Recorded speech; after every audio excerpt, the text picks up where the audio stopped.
हस्तकलेच्या काही वस्तू जेव्हा तुम्ही बनवतात त्यावेळेला महिला ह्या वस्तू बनवतात, परंतु त्या किती रुपयाला विकायच्या ह्याच्यामध्ये संभ्रमात असतात.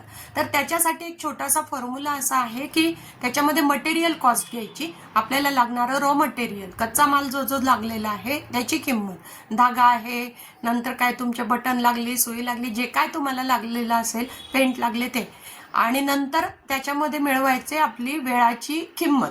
वेळाची किंमत म्हणजे 1 तासाच्या हिशोबाने करायची. 1 तासाला जर तुम्हाला 100 रुपये घ्यायचे असतील आणि त्या कलाकृती बनवण्यासाठी 2 तास लागले की त्याची व्हॅल्यू होते 200 रुपये.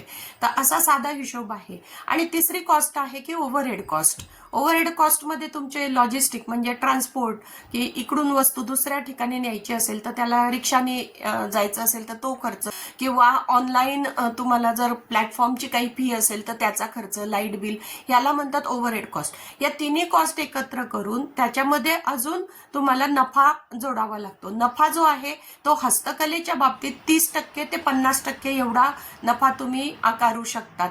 आणि हा 30% ते 50% तर आहेच, परंतु जर समजा तुमची इनोव्हेटिव्ह खूप सुंदर डिझाईन, वेगळी डिझाईन तुम्ही काहीतरी तयार करत असाल तर तुम्हाला 100% पर्यंत सुद्धा नफा मिळू शकतो.